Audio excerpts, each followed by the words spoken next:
You will hear a number of different recordings and you'll have to answer questions on what you hear. There will be time for you to read the instructions and questions, and you'll have a chance to check your work. All the recordings will be played once only. The test is in 4 sections. At the end of the test, you will be given 10 minutes to transfer your answers to an answer sheet. Now turn to Section 1. Section 1. You will hear a conversation between an international student and the Accommodation Department. You have 30 seconds to look at questions 1 to 3.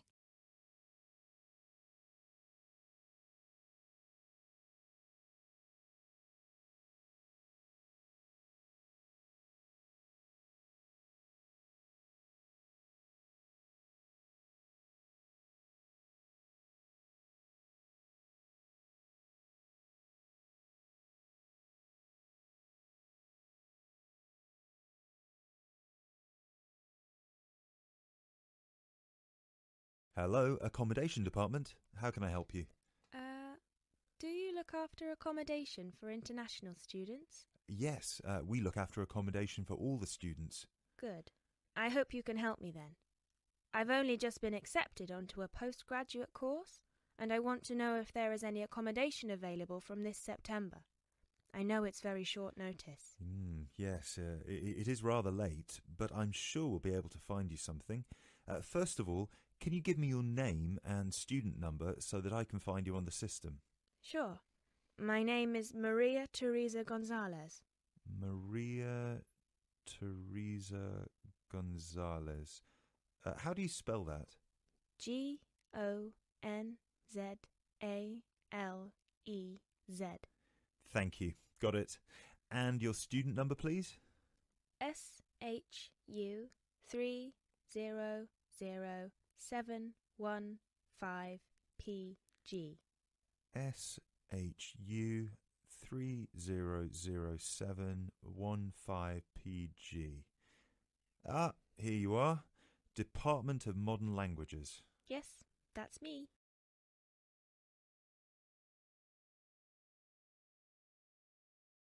You now have 30 seconds to look at questions 4 to 7.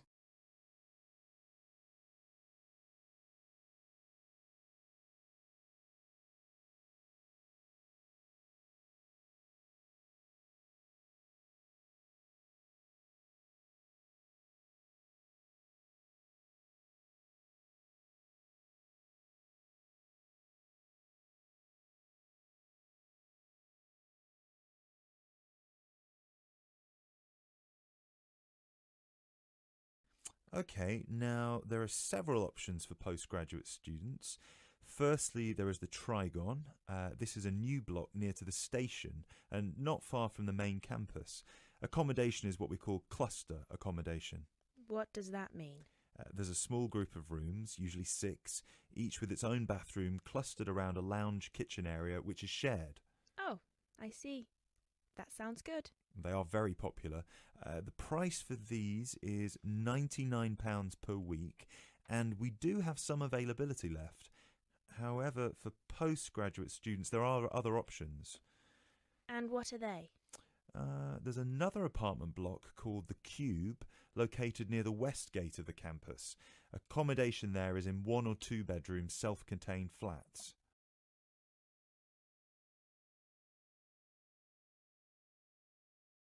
You now have 30 seconds to look at questions 8 to 10.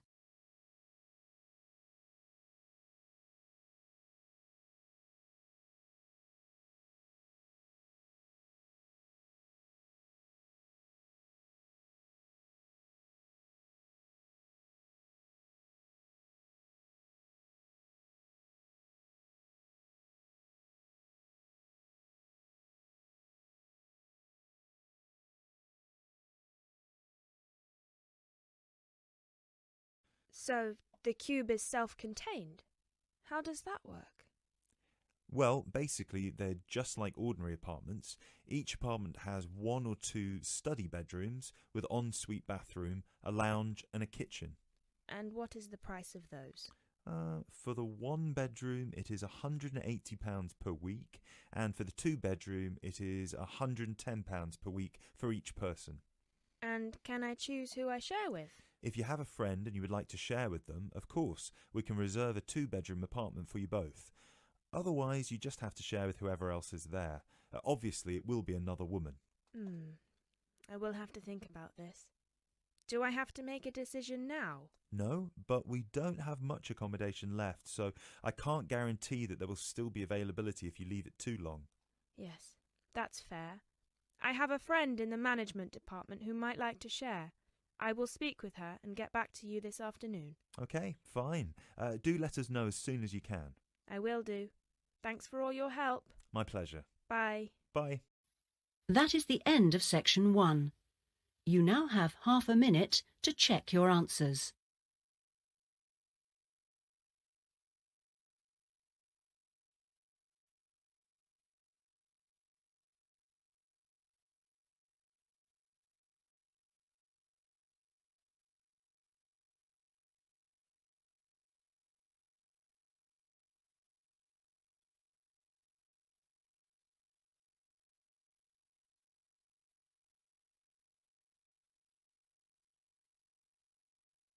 Now turn to section 2. Section 2. You will hear a speech given by the head of a company to some new employees. You have 30 seconds to look at questions 11 to 16.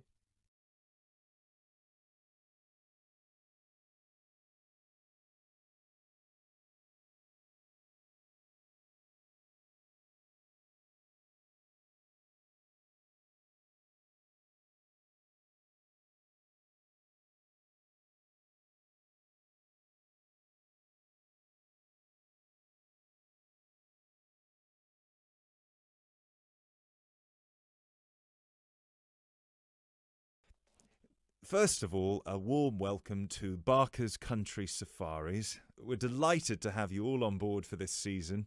I know you've all been told a bit about the company when you had your job interview, but I thought it would be worth telling you a bit more about ourselves. Barker's was set up 10 years ago by myself, John, and my then girlfriend and now wife, Nancy. We started it initially just as a hobby. We felt that there was a good opportunity to share our love of the countryside in this part of the world with the many visitors who come here. As you know, most people come for the beaches in the summer, but there is so much more to the region, and this is what we wanted to exploit. Nancy and I were born near here, and as teenagers we went climbing, kayaking, whitewater rafting, potholing, and just straightforward walking. This district is in our blood, and we love it. While we were still at university, we started taking small groups of visitors out into the national park in Nancy's brother's old Land Rover. We'd drive them around the back lanes and into the forest. We'd also organise rock climbing tours for friends of friends. Then, each year, without us having to advertise, people came back to us to ask for more excursions and trips. So, 5 years ago, we gave up our other jobs to focus full-time on Barker's Country Safaris. Now, 2 years after that, we set up the activity tour part of the business, and 1 year ago, we expanded into organising activities for school groups during term time. Obviously, this was a massive challenge with all the health and safety requirements, but it's proving a great success. You now have 30 seconds to look at questions 17 to 20.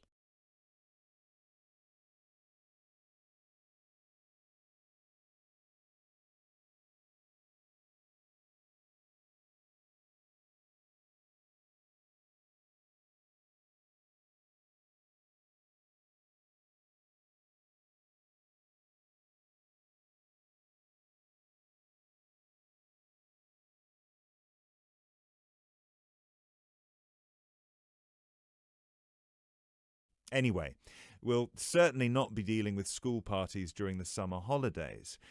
Our clients for the next 3 months are mostly family parties or groups of friends, and I'd like to talk a bit now about the tours we offer and what your responsibilities will be. Our most popular excursion is the Woodland Tour and Trail. Now, often this is sold out and we have all of our 10 jeeps in convoy with 8 people in each jeep. It's a lot of fun. These tours really offer a taster of what we can provide. So as both driver and guide, it is important that you do a good job here so they come back for the bigger tours. I will talk about the commission package later. As the summer days are so long, we have 3 tours each day, but you will not be expected to work on more than 2 of them. Morning tours start at 8 a.m. and go to midday. Afternoon tours are from 2 p.m. to 6 p.m. and then evening ones 7 p.m. to 11 p.m. All the tours follow the same route and you should have made yourselves familiar with all the key information. This was provided to you in the information pack you were sent when you accepted the job offer. This is important, so if you haven't had time yet, please do so now. Our second most popular tour is the Family Exclusive. Now, this tour is for the whole day and for only one group. Usually it is just one jeep, but sometimes there are 2 if the party is large. These tours go from 10 a.m. till 5 p.m. and include lunch at the Brown Bear in Lower Middleton. We have a number of different routes for these tours as we don't want our premium clients being made to feel that they are part of a large package deal. You'll be told which route to take with your weekly schedule. Now, I'd like to move on to the specialty tour packages. These are the ones that we're keen to book people on once they've done the Woodland Tour and Trail trip. That is the end of section 2. You now have half a minute to check your answers.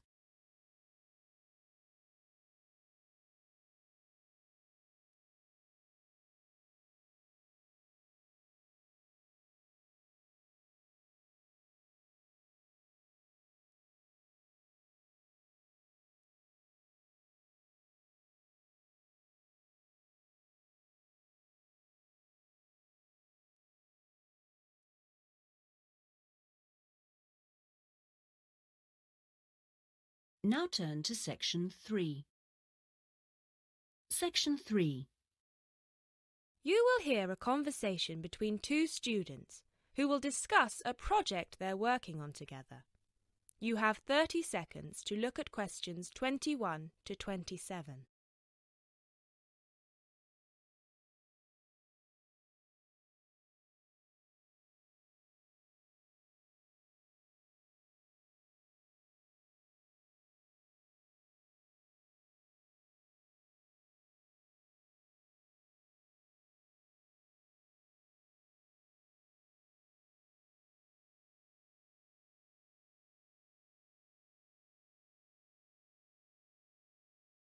Hey Jess, glad you could make it. We've got a lot to discuss. Hi, Matt. Yes, sorry I'm a bit late. I did bring all my notes with me. Yes, me too. Where shall we start? Well, I think it would be a good idea to clarify our objectives just one more time. Yes, good idea. Okay, here we are. We need to record, photograph, and identify the plant species in 10 1-square-meter plots. Does it say anything about where these plots should be and how they should be laid out? Ah, here it is. It says that all the plots need to be no more than 10 meters apart. And how do we choose them? Ah, this is the fun part. I remember this. Here we are. Make a 1-meter square frame using bamboo sticks available from the department stores. Yes, we've already done that. I know, I'm just reading the whole section. Okay. One person stands roughly in the middle of the chosen area and throws the frame. The other person uses a tape to mark out the square where the frame landed and returns frame to thrower. The thrower then turns a few degrees on the spot and throws again. The thrower must turn slightly after each throw and vary the force of the throw until after the 10th throw they are pointing in almost the same direction as the first. That sounds a bit complicated. That's only because it's all in writing. It's just a simple throw, turn, throw, turn, throw, turn until we have 10 squares. And I guess you want to do the throwing. Well, if you don't mind. I'm sure you'll be more accurate at marking the squares. Yes, I am sure I am, and I'm sure you've got a stronger throwing arm.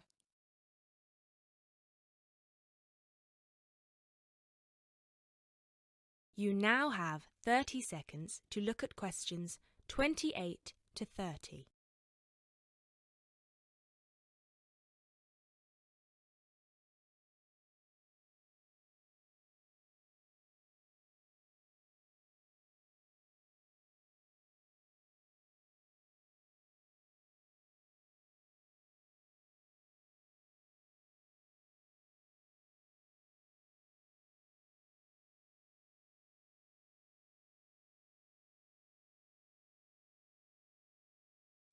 Okay, good. We've got that sorted.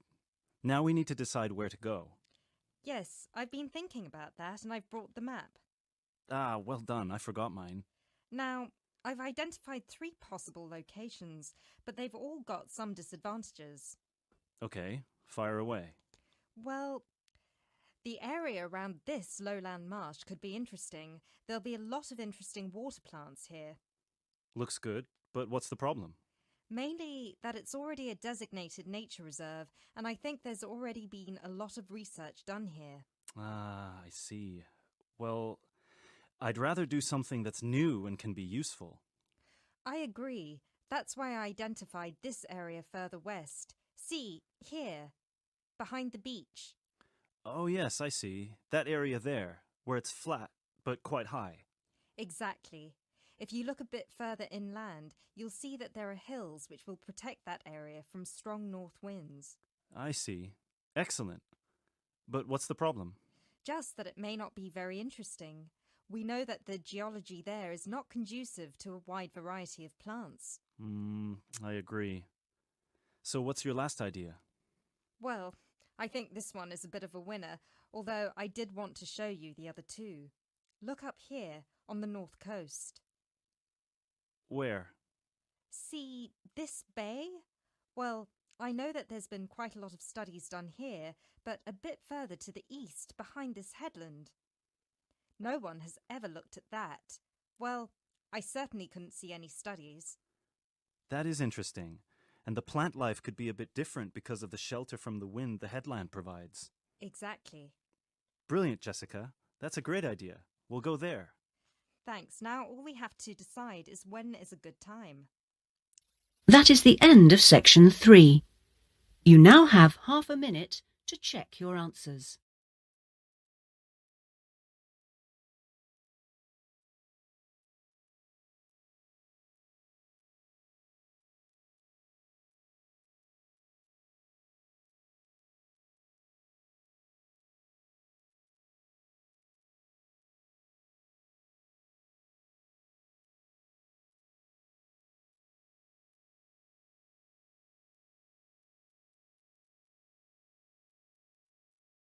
Now turn to section 4. Section 4. You will hear a lecture about geotourism. You have 30 seconds to look at questions 31 to 34.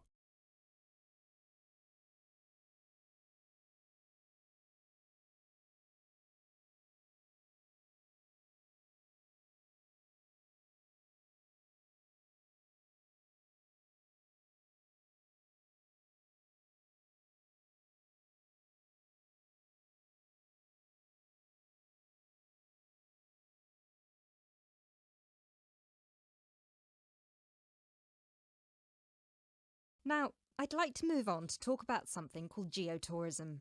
Geotourism is very basically leveraging the benefits of tourism for local communities. I would just like to give you a couple of statistics which are very illustrative of the current situation with regard to young travellers and international tourism. Firstly, tourism has an impact on more people worldwide than any other industry. Indeed, it has an impact on 1 in every 2 people, either directly or indirectly. The second statistic is that in global tourism, there is a 97% economic leakage. This means that if you spend £100 on going on holiday, normally only £3 of that money will actually reach the people who are giving you the services and the accommodation, for example, in the destination. If you put these two figures together, you can understand why some of the regions of the world which have very high levels of tourism still have very high levels of poverty and huge developmental challenges. These countries have this massive industry demanding a huge number of services, but they are not seeing a fair reward for these services. Geotourism is about changing this.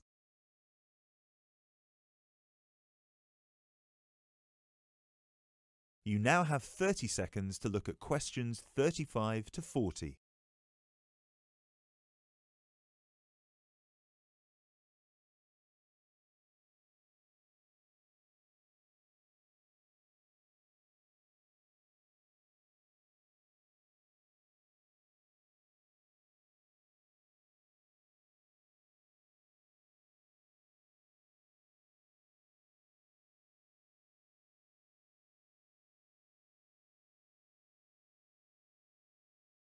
Projects are now being developed with financial organisations such as the World Bank. One of these involves developing a technology platform which is bringing grassroots travel products such as hotels, locally owned hotels, not global chains, very locally owned tour operators to the international travel market, therefore avoiding the middlemen. These middlemen often cut them out of the market completely or just make their business unsustainable. Another way that geotourism can be promoted is through the niche travel market of volunteering. These days, a significant number of older teenagers want to spend a gap year, either between school and university, or university and employment. Often, these people want to spend some or all of their year volunteering, but they either don't have the money or don't feel inclined to pay the main volunteering organisation businesses the fee they require, which can be as high as £3,500. What they are looking for is an organisation who can connect them with people on the ground, who can suggest worthwhile local projects. So, this is a real win-win scenario. The organisers charge a small flat fee, which then goes to the local contact. Thus, the local contact gets a very good commission just for one customer. The customer is also saving a large amount of money and time, both of which they can give to the projects they end up working on. There is still quite a long way to go before poverty in the most popular of tourist areas is eradicated, but a focus on this type of geotourism could provide an answer. That is the end of section 4. You now have half a minute to check your answers.